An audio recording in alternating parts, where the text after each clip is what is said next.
Hello, everyone. It's Rebecca Fannin here from Silicon Dragon Ventures.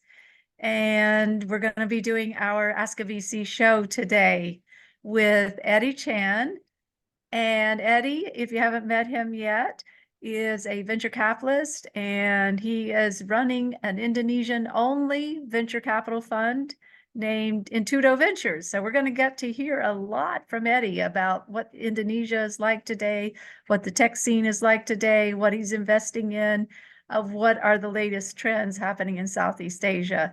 So let's say hello to Eddy. Everyone say hello to Eddy. Okay. Hello, Eddy. By the way, next show will be back to the Hollywood Squares type format so that everybody can see one another. I miss seeing everyone's faces, so we do want to go back to that.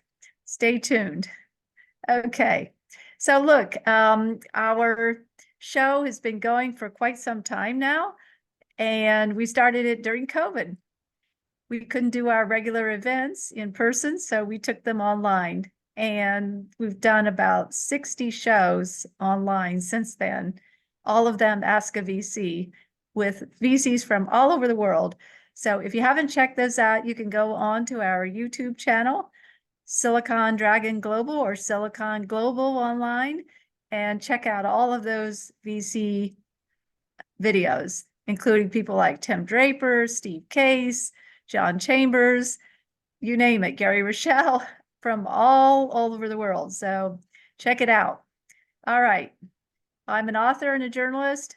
I got into all of this through following the venture capital money from Silicon Valley in the dot-com days, over to China and India and elsewhere in Asia. I wrote a couple of books and came back full circle to United States with my latest book, Silicon Heartland, which is about the US rising, particularly the Rust Belt rising as a new tech belt, as we've seen with the Biden administration's new investments in the heartland.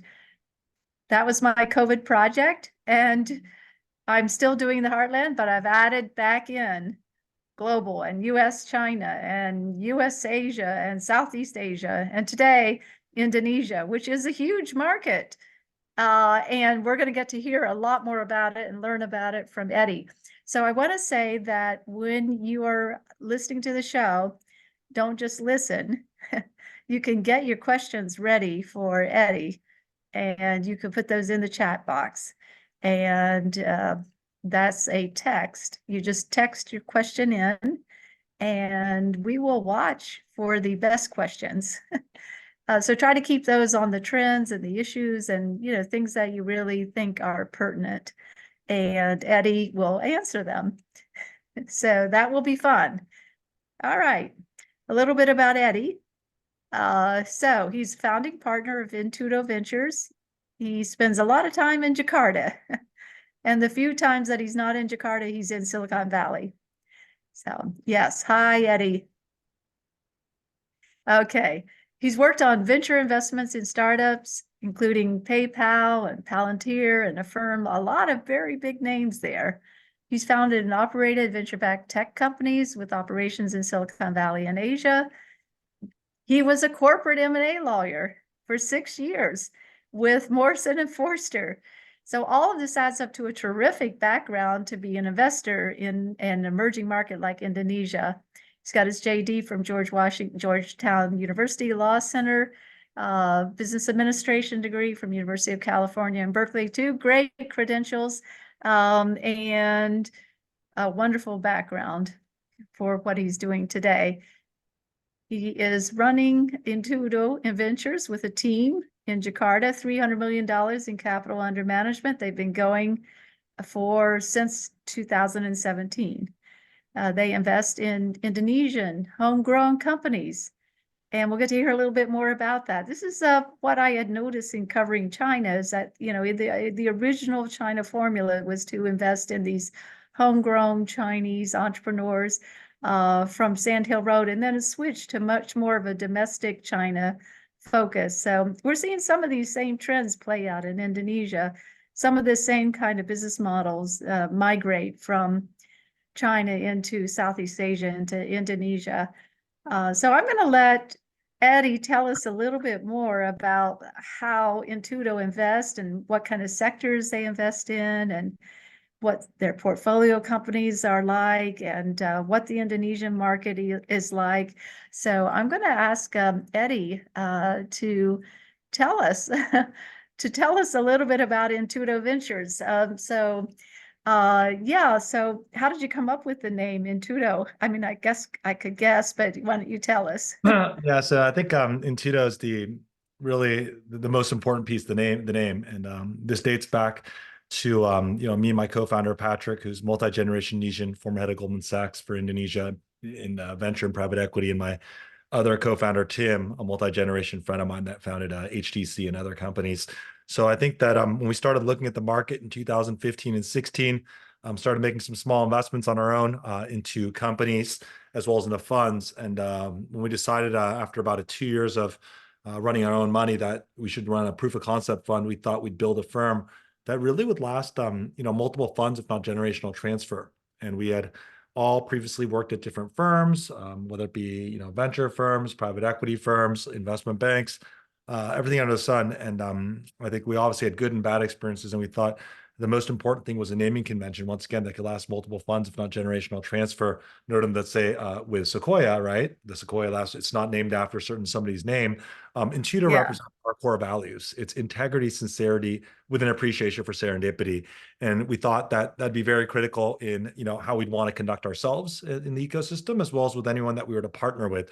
And so in the local Indonesian, Bahasa Indonesian language, that'd be Integritas Tulis Jodo, hence Intudo. So an amalgamation of those three core values. And we think in emerging market, let alone startups, there's always a constant tendency to want to cut corners. And we have a view in those moments of weakness, we can lean back in on the name. And once again, dark alley is bad, but gray area is probably okay.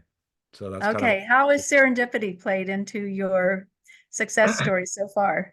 Well, success, I think, is an overstatement, but I think serendipity has just played into so many things in my life. I think back to, one of my, many, failed venture investments, but the one that really changed my life was in the 1990s when I was in college. I guess I was 18, 19 years old. I was very lucky to have the privilege to work at my first paid internship at Silicon Valley Bank, so called 25 years ago. And the founders and executives there were very generous and gave me an opportunity to work with many different companies that they banked. Back then, Google was a client, kind of a lot of the top names, and they're the ones that made the introduction for me to X.com PayPal. So I had the privilege to work on an investment into PayPal.com, backing, Elon, Egypt Peter, and Ken Harry, et cetera. And on Wow. top of that, really worked very closely with the PayPal team on their Asia strategy. So if you read the PayPal biography, it actually references some of their trips to Taiwan, and that was with our team. So ultimately, PayPal public, sold to eBay. Peter, Kenny, all of them started Founders Fund, and we've been privileged to be a small part investor there for I guess a couple decades. And today, Founders Fund, along with 35 of the top funds in the world, or their founding partners, many of which Rebecca, you followed for the last 2 decades, is invested in Intudo Ventures to enter Indonesia. We write initial tickets of 1 to 30 million US per round per company. And on the back end, it's really all the global funds. I think I noted today, I think we have over a dozen people from Forbes Midas list invested in our fund. And so we really are really learning, on the shoulders of giants that I've had the privilege to work with, whether it be co-investing with them, investing in their companies, represent them as a lawyer. And so, Founders Fund then, gave me the opportunity then in turn to, get exposure to Palantir, which in turn also got me exposure to a firm. And so I've been really privileged to be, to surround myself with some great folks that really gave me an opportunity to learn. And I think back to that opportunity, back when I was 18, 19 years old as a sophomore at Silicon Valley Bank, that really, investment could change one's life so dramatically. Yeah, it's amazing to see Silicon Valley executives still out there doing deals. Just saw a few of them last week in Silicon Valley.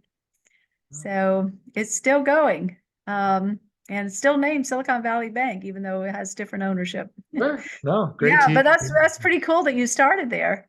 Yeah, I was first paid internship, $15 an hour in the summer of 1999. Okay, wow, you just caught the boom at the right time then. So, and did you work in China as well?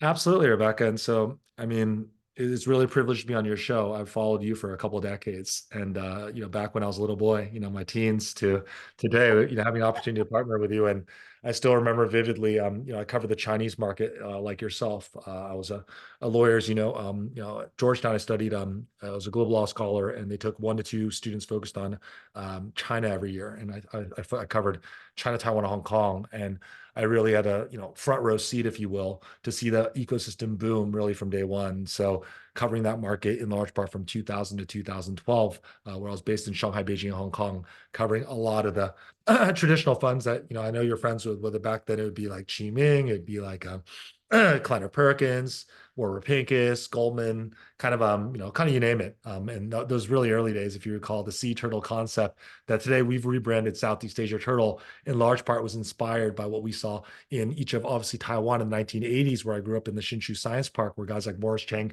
grew up in markets, studied the United States, took learnings at TI, moved back in 1984, 85 to build TSMC to a $600 billion semiconductor monopoly. If we talk about China, it'd be other folks that we've come across over the years, whether it be folks like Anil Shen that studied at Yale, then in turn founded C-Trip, and today, obviously with Sequoia China. So the China experience really, I think, was very critical in building out our Indonesia thesis. And similar, growing up firsthand in each U.S. Silicon Valley, where my folks studied, as well as growing up in Taiwan Silicon Valley in the Hsinchu Science Park. Really, these ecosystems and the learnings really were an amalgamation on the back of that. I guess gave us the conviction to bring, both global best practices and pairing with local best practices in the context of Indonesia. Exactly, exactly. Now, how did you settle upon Indonesia for this fund? You could have done Southeast Asia, for instance.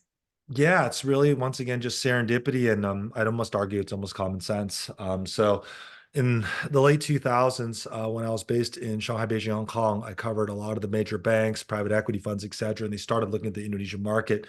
Truth be told, there's less than 20 million people on the internet back then, call it a decade or so ago. So I thought it was a little bit on the earlier side, just given my, preference historically for more, tech-oriented businesses. So Mhm. didn't move on that thesis, but came back to the United States. I was a founder and CEO myself of venture-backed startups.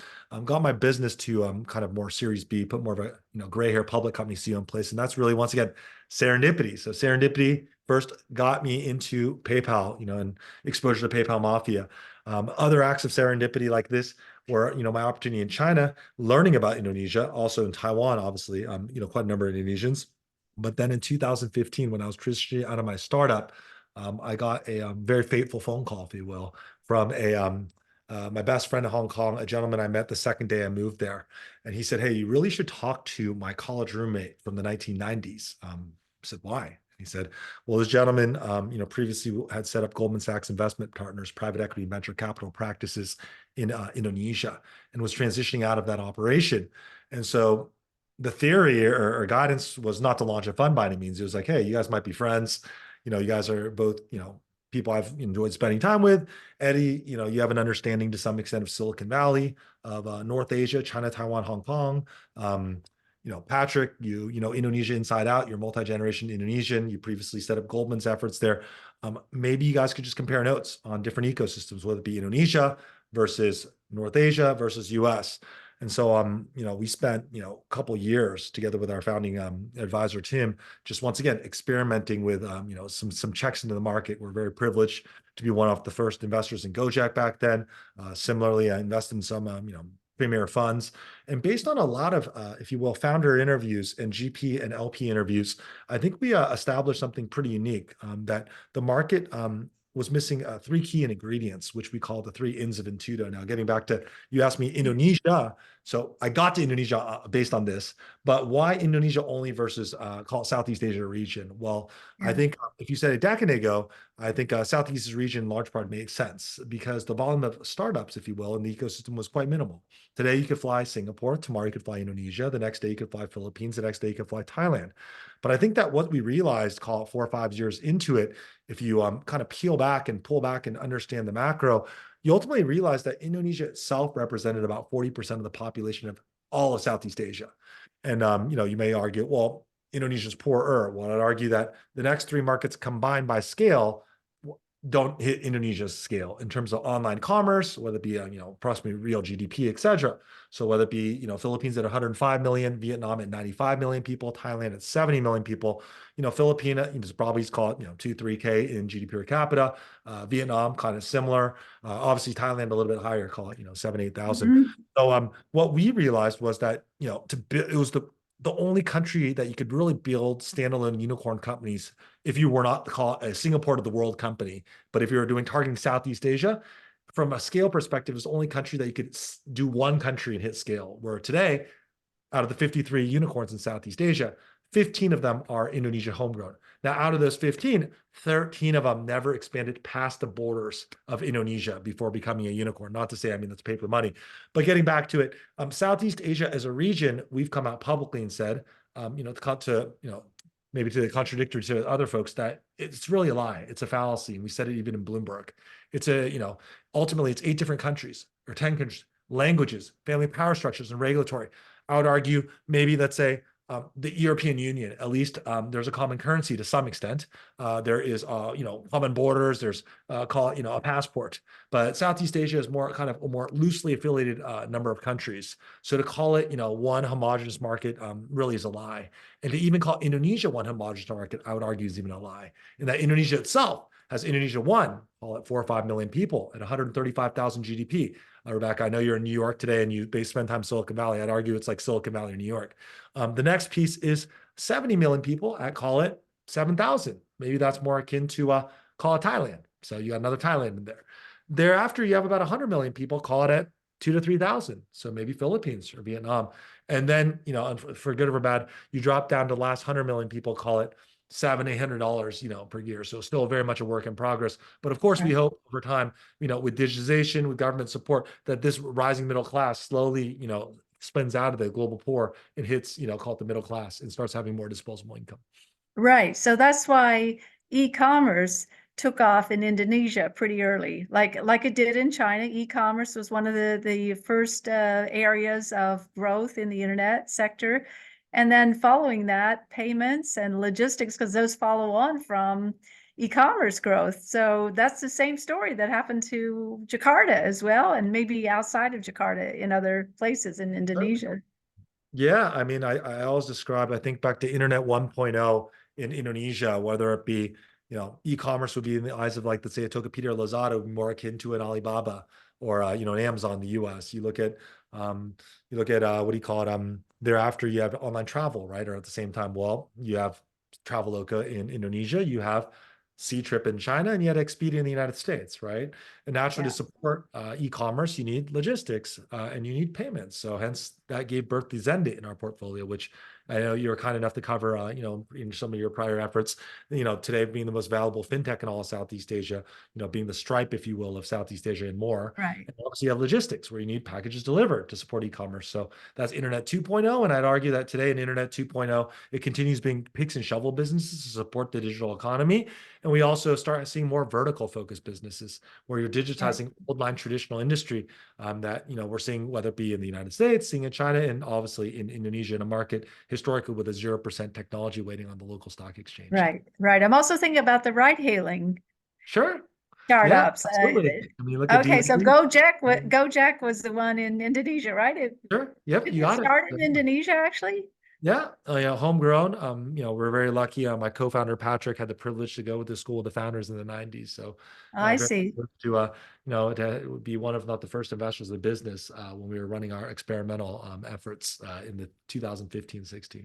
Then it's a ride-hailing app, just like you would have seen Uber or Lyft or the Stepped on two equivalent wheels, in right? So China. very localized. We've had the privilege to partner very closely with several of the prior, general managers of Uber for Indonesia. And I think that one thing that ultimately I think Gojek, had a very unique advantage was the understanding on how to, accept cash on delivery or just accept cash, right? Payments. Yeah, Whereas historically, Uber was very much more built for, credit card based markets. And right. Indonesia, for good or bad, is a market with 2 or 3%, credit card penetration. It continues to be the same. And, of those that have the credit card, it's not unrealistic. Many of those folks, have drivers. Hence, maybe, ride hail is not necessarily as relevant. Right. Tokopedia as well. That's another one. Talk Sure. about Tokopedia. Yeah, so similarly, I mean, I think Tokopedia is, founded by a, pretty incredible founder, homegrown, which we're extremely excited by with William, and ultimately built a, fabulous business. SoftBank, obviously bought into the business, and more recently, you probably may have read about it, but has now partnered, with the folks over at TikTok's, slash ByteDance. So we're really, really excited about the future of the business as well. Right. Are Tencent and Alibaba and ByteDance, you just mentioned ByteDance, are they all investing from China Yeah, into so Indonesia? what we found is, as you think about the quest for growth for the Chinese, for good or bad, as we look at the four largest countries in the world, I would argue that Indonesia is the only one that plays with the other three, right? So obviously, with U.S.-China decoupling, which is unfortunate, you don't see, Chinese capital or Chinese technology too welcome the United States, and vice versa. I think Mhm. that China and India are seeing similar dynamics. But as you think about Indonesia, I think that the Indonesian government has done a fabulous job, being a friend to all, if you will, whether it be the United States with, defense relationships. Also, the government visited with Elon Musk several times, I believe last year. Also Mhm. welcoming, each of, Facebook, Mhm. Google, kind of et cetera, with, a lot of their cloud efforts as well as their investments even in country.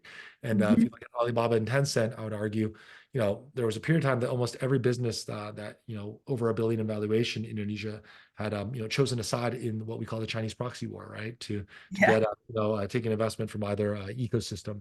And yeah, it was exciting to also see ByteDance come in the foray, and we've seen India as well. So getting back to it, Indonesia I think has positioned itself quite nicely as a friend to all, and really understand and appreciate and welcoming both global capital with the deregulation under the omnibus bill, where a negative list that previously was in place was in large part removed, where today we're very welcoming, if you will, of global financial capital, and just as importantly, human capital.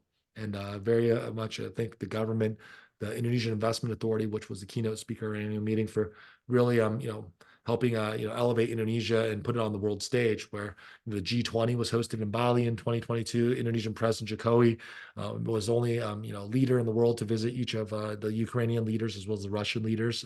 So positioned very, very nicely, I think, as a friend to all, and really an ally to all. And President Jacoby just got back from a visit to the White House with President Biden back in November.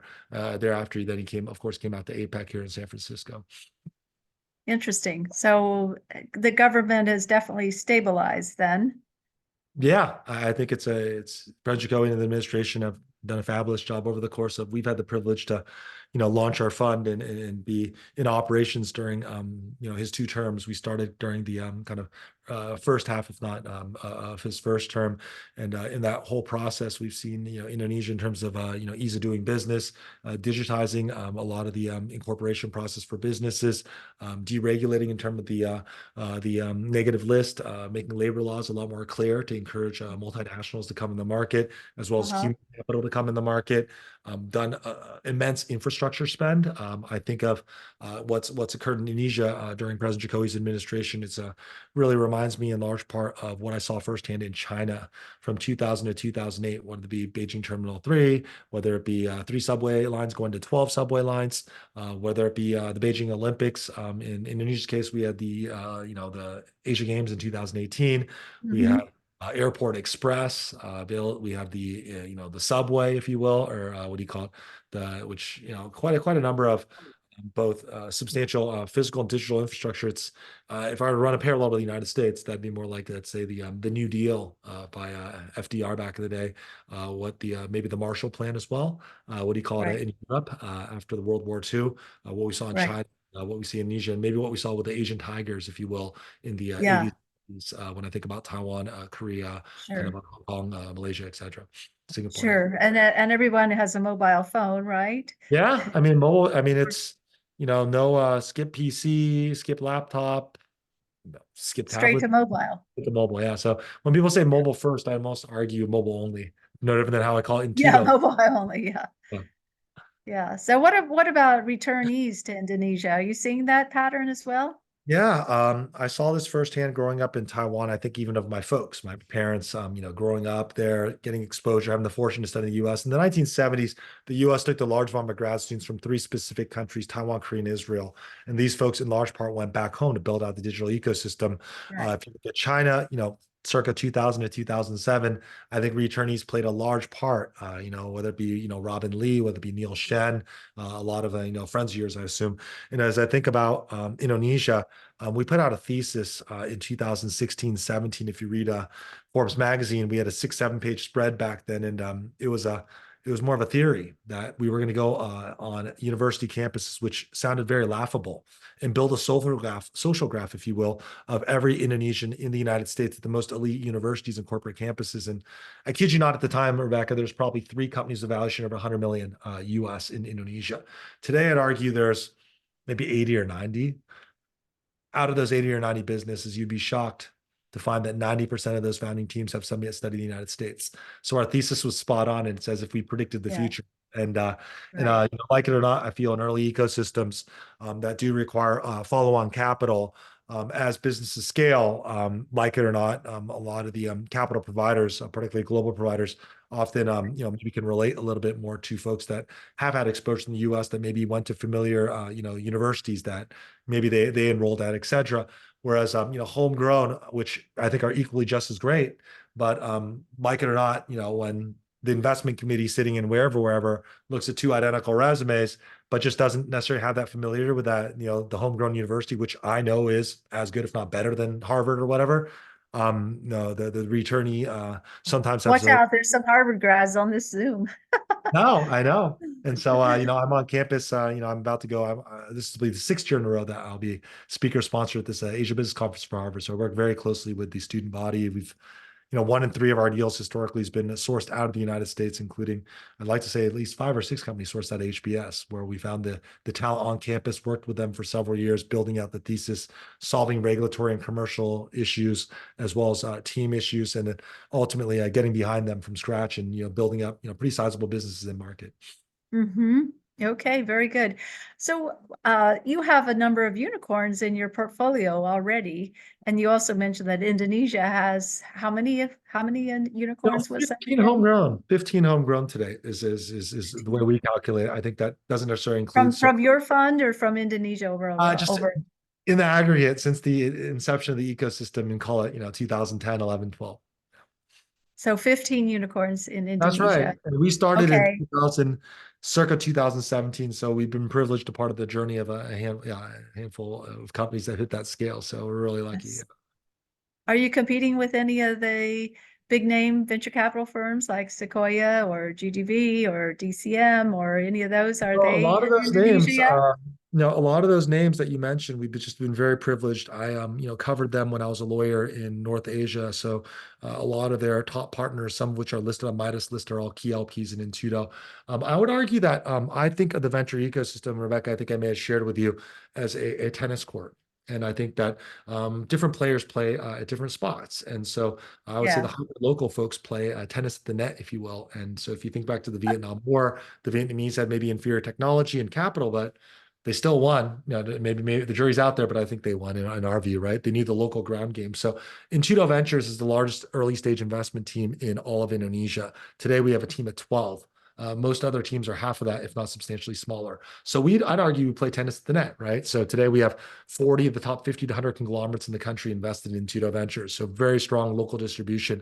We have some former These are ministers. local conglomerates from That's Indonesia right. that are invested In a in your country fund. that's dominated by 50 to 100 diversified conglomerates, I'd argue that we have maybe 40 of the most influential 50 to 100 conglomerates.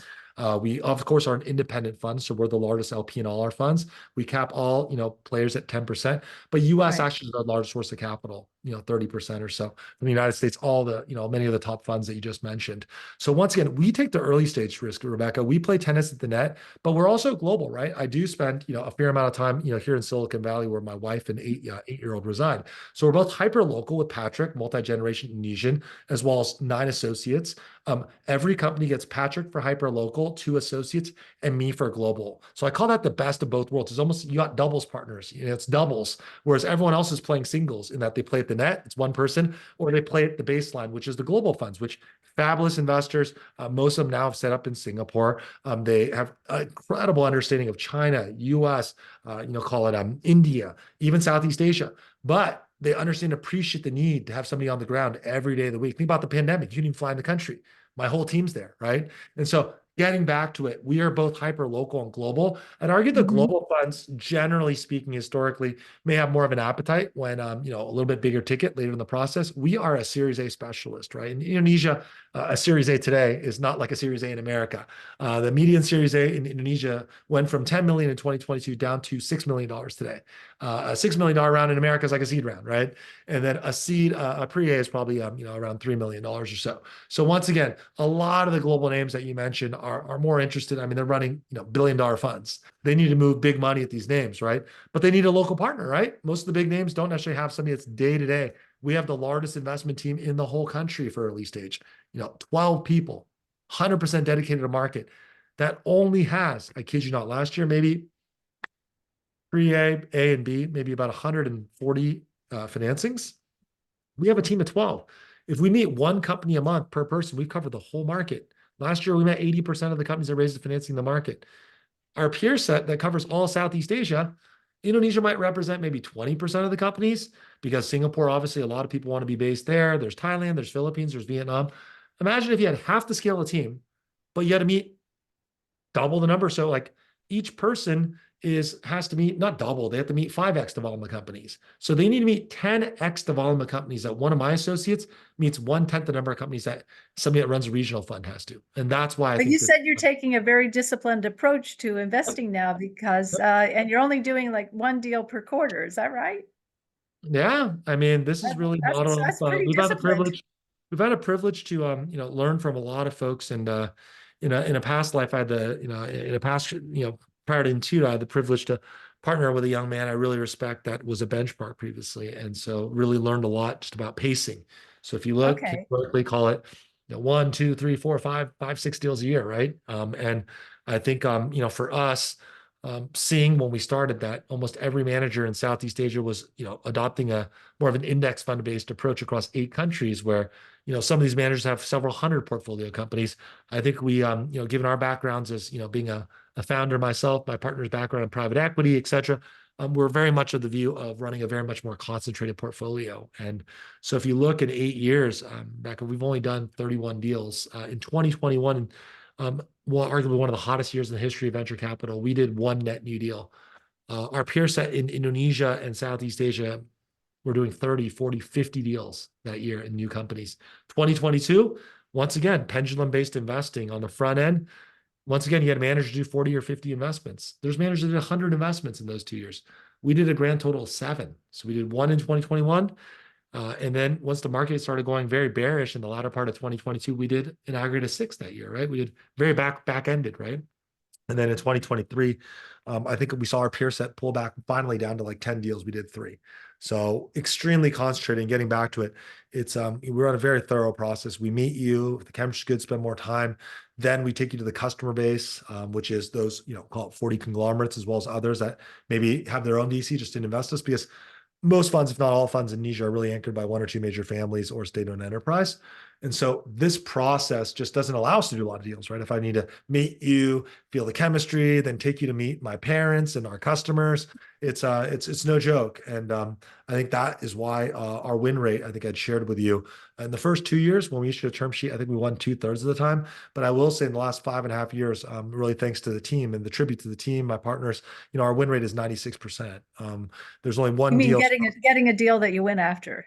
Yeah, that we issued a term sheet and we won. We've won, I think, 20 out of 21 deals. We just had one instance where, a founder described the size of the diamond ring they were looking for, what type of cut. We issued a term sheet based on that. Founder said that they weren't, ready to raise capital, but within 24 hours to 48 hours, they were shopping that term sheet to all of Southeast Asia, and we got countless calls. So I'd argue in that case, it's not a loss; it's actually a win. We dodged a bullet. Yeah, that's right. You dodge an unethical founder. Yeah. So people sometimes associate Indonesia, or at least they used to, with a lot of corruption. So how are you battling that image? Yeah, I have to say, we really have to thank the government and the regulators, digitization as well, right? And I think with deregulation, moving a lot of things online. When we started the firm, I think they had this kind of ease of doing business index, if I recall. And I think Indonesia was on maybe the bottom 50 percentile when we started. And that was more like not to say I believe in these surveys, right? But this was called in 15, 16 as we were preparing. And I recall in the annual meeting back in 2019, 2020, we showcased that it had moved, up to, maybe the top third and had passed, many other emerging markets that, others would be surprised by. So I think that we have to credit, the government's efforts in digitizing many processes.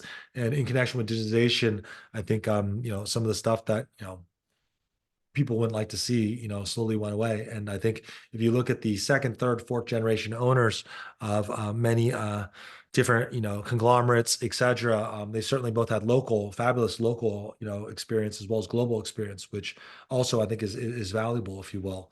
And if you look at the founders, in technology space, often it's, a lot younger folks as well. A lot of the founders also have had the privilege to work at both local and global companies and adopt best practices from each. So I'd argue that in this day and age, I think that as any ecosystem or any country gets more developed, it'll go through many a process, if you will, and Right, and through that process, a lot of stuff that maybe in more emerging markets would be more characterized. And every country's gone through that, whether it be I grew up in part in Taiwan, right, and my wife is from Korea, and it goes through a process, and hopefully through that process and over time.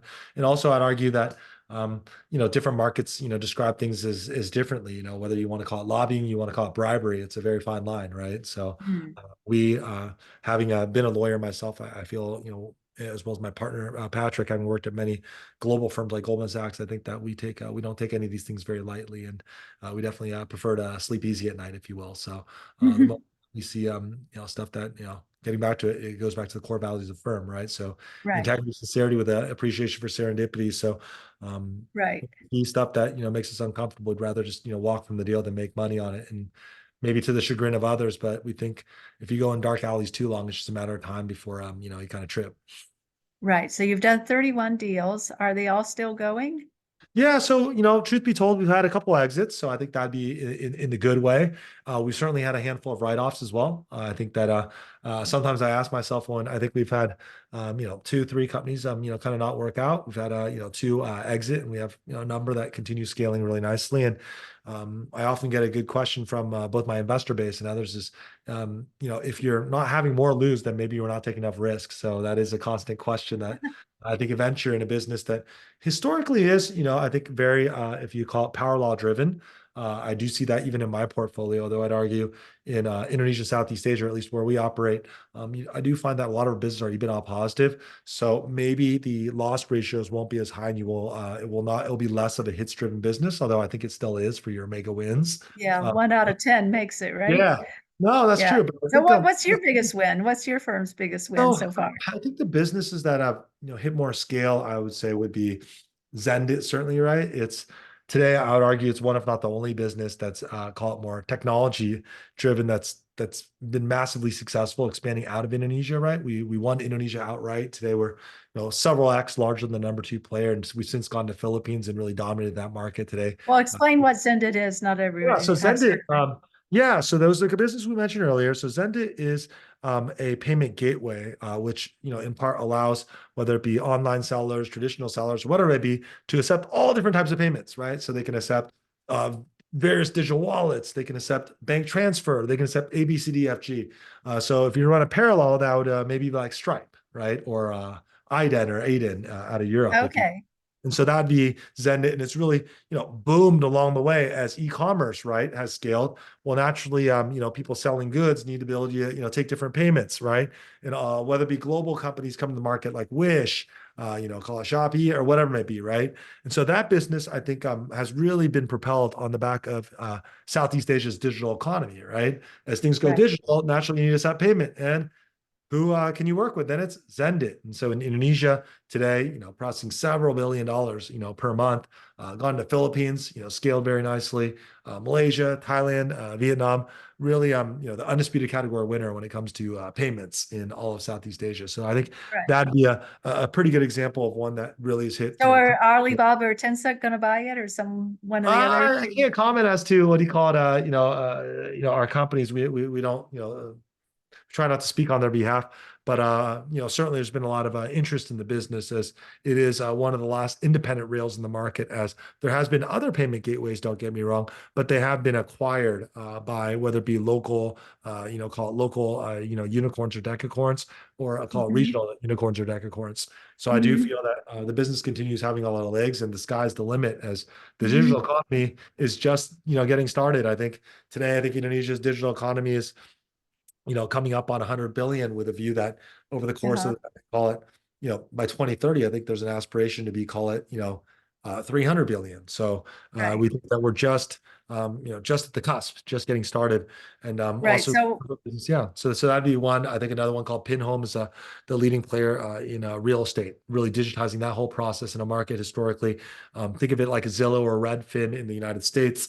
In China, that'd be more like a company like Beike, where maybe there's no concept of MLS, or multiple listing service, so you didn't know.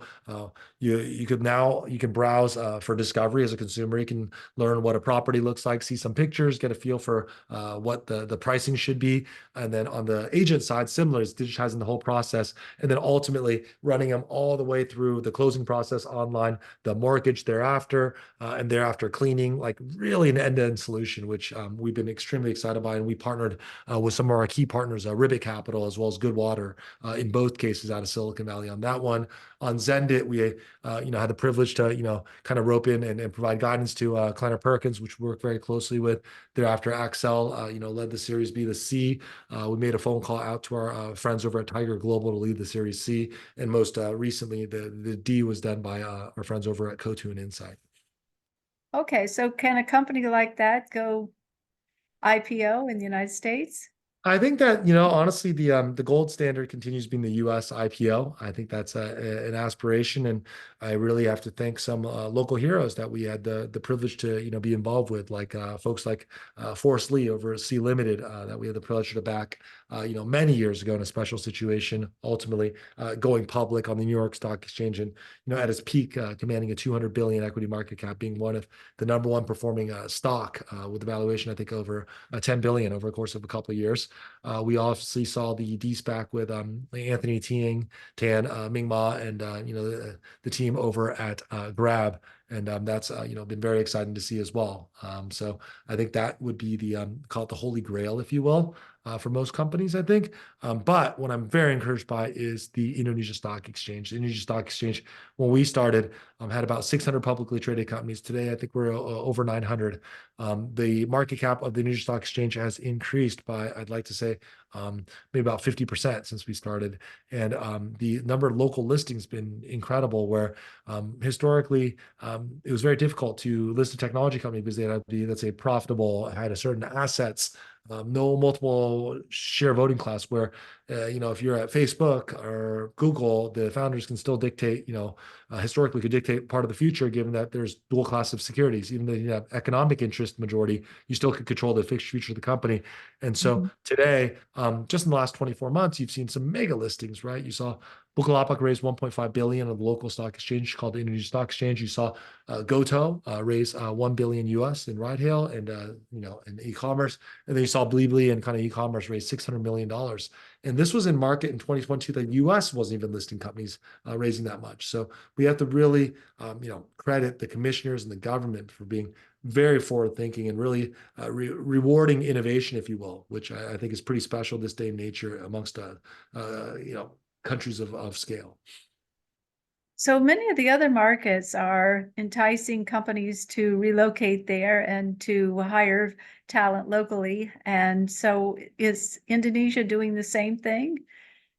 Yeah, so I have to. I hear this from Hong Kong, I hear this from Sure. Singapore, there's an awful lot of investment going into recruiting these people Oh yeah.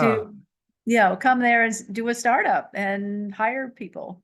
No, I totally get this. So, what do you call? I would say, what do you call? I would say, what do you call? My personal experience, as I think about this, is, I've, Intudo Ventures on a very small scale, firsthand has been, identifying Indonesian talent in Silicon Valley, out of Okay, Stanford, Berkeley, Harvard, what do you call it, MIT, Penn, and I'm on campus okay. every other week. In fact, tonight I'm hosting all the Indonesian MBAs at UC Berkeley, which this year I Oh, think later tonight. Okay. we're In talking. person or not? That's right, in person, of course. And Oh, then wow. So you're gonna February have to, 24th, February 24th, okay. I'm going out to MIT for the Asia Business Conference while host Right. the MIT Indos. And then in March, I'll go to HBS, where historically 2 to 3 Indonesians per year. This year there's 9. Last year there was 11. So I'll be hosting them as well. So we spent a lot of time really encouraging both, home, talent that left home to return to avoid reverse Uh-huh. brain, but at the same time identifying talent that wants to build in Indonesia. And I would say that when I started this firm in, call it the mid 2000s, what was really interesting, or 2010s, is back then, I think that you still had the concept that you wanted everyone on the same roof, which I do think, to some extent is very critical, right? People speak, serendipitous interactions. But I think as we moved towards the pandemic and went into the pandemic, it became, oh, well, then maybe it's okay if you're in the same time zone. So you could hire data scientists that based in Singapore or whatever. Mhm. But I would argue even after the pandemic, then even more remote, which is good and bad. But now you have, companies that hit scale that have talent even in Silicon Valley, right? Like, data science, given that historically some of the more deep tech or certain roles were a little bit harder to identify or hire, if you will, in the what do you call it, in Indonesia. Although I have to credit the government and the educational institutions for being ramped up, and also just for the training academies, the C's, the Right. grabs, projects. Where when we started, I kid you not, when you're looking for a middle manager, there's not much places to hire them out of, other than you'd be out of more traditional business like an IBM or like an Right. Oracle. So now you have these Yeah, startups second who have gen. talent, who have the experience of doing it. And so you're almost getting ready for a We're second getting there. generation. We're getting second gen. It's like, Rebecca, we're there, right? Baidu, Alibaba, Tencent, JD, and the next generation of entrepreneurs came out of there. And you had Yeah. VCs in China that would say, look, I don't want to back returnees anymore. They're spoiled or whatever. I don't have that view. I'm very happy to support. I look at each individual on their own. But Right. yeah, so it's been yeah, nothing but Yeah. exciting. So these people that you're recruiting, say from Berkeley or MIT or Harvard, let's say they move to Jakarta or they move to somewhere else in Indonesia. What are they going to find when they get there? Is it a big culture shock to them? Has a lot changed since they left? What is it like to live there for them? Yeah, I would say that yeah, it's a surprising part. I think with the undergrads, with the grad students, I mean, people left, let's say in 2013, 14, and let's say we're just gone for 2 years, and they land in the country in 2016, 17, 18, and they see a flood of, you know, call it, two-wheelers with, green helmets, whether it be Gojek and Grab, and it's, what's going on here? Is it a war or something? So yeah, so things definitely ramped very, very quickly, I would say, during the just in the last 7 years since we started this firm. I mean, the market when I started this firm, the internet penetration was going up by 19% year over year. It's the fastest growing internet country in the world. I mean, when I started the firm, I think it was 100 and some million people on the internet. Today it's 200 some million people on the internet, Yeah. right? So Yeah. it is, Yeah. flatlining a little bit because it's already went up so fast. It was very parabolic. Right. Yeah. Right. Are there a lot of international brands there? Yeah, I would say absolutely. I think that, a lot of the major brands are there. Getting back to it, people, it reminds me, Rebecca, I mean, you were there, and 20 years ago, I'd be in a Shanghai commercial office building, and I go down to Starbucks or walk by it and see, identify individuals that were buying Starbucks for the same price they're paying in New York City. Yeah. And, Is and this is Starbucks what is yeah, Starbucks there? They absolutely. are there? Yep, they're there. And getting back Okay. to it, you'd identify folks that were rank and file employees that would pass on having lunch and instead buy a Starbucks cup of coffee, right? Just Right. So, given, or folks that maybe would save up a month of salary to buy a smartphone, right? So right. the way people spend disposable income, Indonesia is very unique in that 60% of GDP is domestic consumption. And so it's a very consumptive culture. And I think once water, food, and shelter are solved, then the next logical thing is disposable Yeah. income. And, Yeah. very reminiscent in the 1980s, I think back to, today Indonesia called for 5,000 GDP per capita. Obviously, yeah, that's on a real basis. In 1984, 85, when Taiwan, let's say Korea kind of exceeded that, people started going to watch movies. I still remember I was 6, 7 years old, and my cousins took me to watch a movie called Goonies back then. Took me to Sizzler and this and that, and so it just reminds me of China back in the day when KFC just exploded, right? Sure. number of back in the 2000s, right? So Oh, yeah. yeah, so it's very exciting to see history repeating itself. Now, obviously, Yeah, with a absolutely. regional context, Yeah. but Yeah, absolutely. So what's the leading search engine in Indonesia? yeah, so I would say when it comes to search, I think for a lot of the stuff that's purely over the internet, I think that the global giants continue to play a big role. Okay. Just So there'll be Facebook Google. and Google and Yeah, all that. certainly. I mean, What you look about up Chat WhatsApp. GBT? Is that hit there yet? I think that certainly folks are trying out this and that, but I think WhatsApp continues just from a communications platform just is religiously used.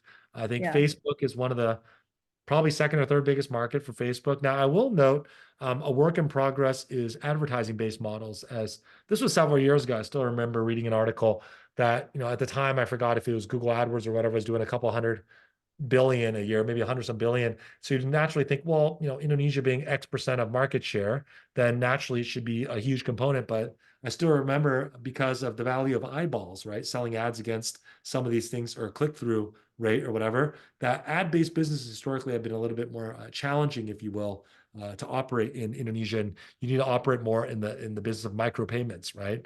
Otherwise, it's tough. And getting back to it, another way to look at it is ARPU, right? In the case of, let's say, like a Netflix, like how much you get somebody to pay there versus here, or what it may be.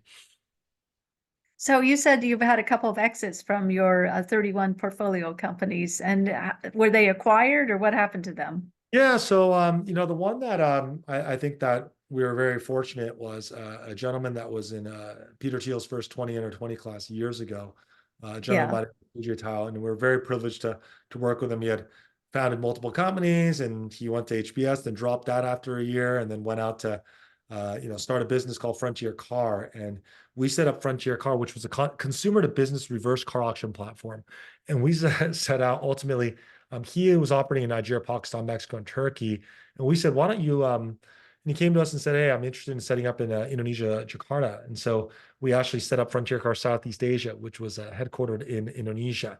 And we built that business from scratch and ultimately very privileged to sell the entire company as a whole to Naspers OLX. And Naspers, as you know, is one, if not Tencent's biggest investor, right, out of Sure. South Africa.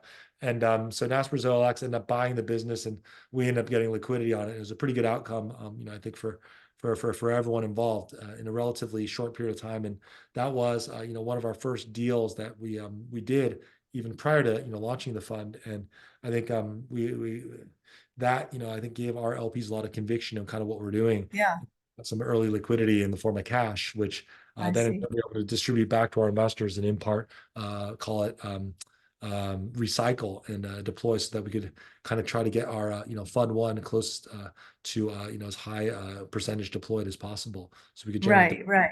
So LP what are value. you expecting in terms of your investment return from this fund, this $300 Yeah, million? we generally don't talk publicly about what our returns are just for sensitive purpose. But I would just say that like most top global funds and many of which are invested in our firm, they like to, tell their LPs, I think that, I think 3x and change net, I think is pretty good, right? I think that's top 10 percentile, or I think I thought read somewhere in the last 20 years that maybe that's, only like 5-10% of funds. So we try to guide in our investors that, our goal is to do, call it three. If we can invest gross 4x and do net of, 3.4x, that's a victory. Now, of course, internally our goal is to do a lot better than that. And some of these managers that have put money with us have guided their investors, hey, let's do 3x net, and they end up doing 20x, right? And so I'm firmly of the view that we try to, not over promise and try our best to over deliver.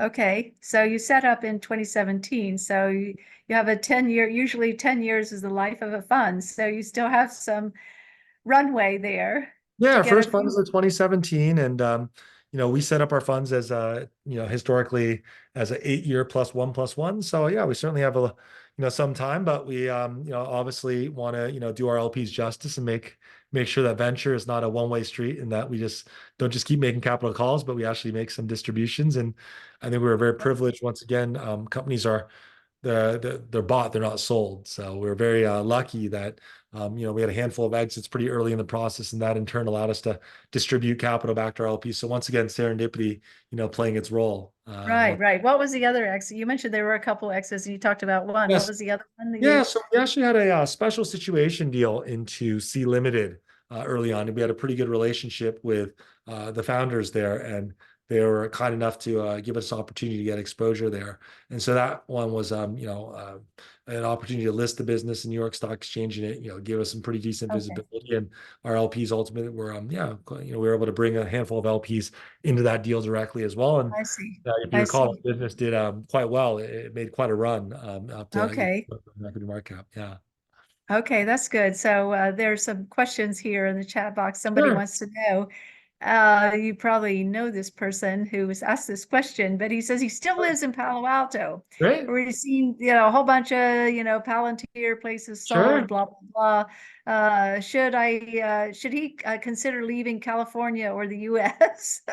Because it seems like Well, there's an awful lot of movement going on sure. now, post-COVID. And he says Singapore looks good to him. So is Singapore better than Indonesia? I mean, I Let's don't, say for a first without timer knowing to more, Asia. yeah, without knowing more about this individual's, personal background, and if Yeah. it's difficult to provide guidance, but I will say that, He's with the family office and sure. he's with the Yeah. family office and Okay. he's a Well, loyal listener. Singapore, if I think the construct has been very attractive to family offices. You guys probably realize, Harold, that today there's over 2,000 multi-billion-dollar family offices in Singapore. They've done a fabulous job, really encouraging, talent as well as family offices to set up in markets. So capital, human capital, financial capital. Yeah. I think, name a country that's done a better job. And I work very closely Okay. with Singapore's Economic Development Board, and they've been very welcoming with a lot of their programs, whether it be the VCC, which is like kind of this kind of variable company, approach, etc., to welcome Yeah. financial capital. So you've seen very many mega families set up family offices there, and it's public news. It's not an open secret. Oh, Whether sure. Yeah. Oppenheimer family, whether it be Sarah Brin, I believe, if I recollect, certainly Ray Dalio, and a lot of major players have set up shop in Singapore. So Right. I would encourage Harold. He's welcome to reach out to me at any point. So if you can, welcome to provide my email, my contact, Rebecca Alzal, and I'd be delighted to have a conversation. And certainly, I've been privileged to partner with many of the Palantir founders and executives, many of which are all invested in my firm. Yeah, he says thank you. So I have just a few more questions to you before we wrap up. Did you learn anything from Peter Thiel? Um, Yeah, I've been privileged to spend a little bit of time with him, and the PayPal team, the Founders Fund team, obviously the Palantir team, and Yeah. the I Have you think the done any deals with one thing, the Elon number Musk? one, yeah, I've gotten privileged to get exposure to some of the major names as well, and I would just say I think that Peter's comment on I think on trend-based investing, I think, is one thing I've learned a lot from. Is Okay. I'm very grateful to the Founders Fund team for being a key LP in Intudo Ventures. So yeah, they Yeah, that's backed great. us and really gave us a lot of confidence from our fund too. And I think really the trend isn't your friend. And I think non-consensus investing, if you'd ask me anything, it's really where do we find those founders that take a different worldview, and how under such an approach we can really avoid some of the fake founders out there that are building not for the right reasons. We can avoid and we really building businesses really focused on moats, I think, is one thing that I think the Founders Fund team has done Right. incredible.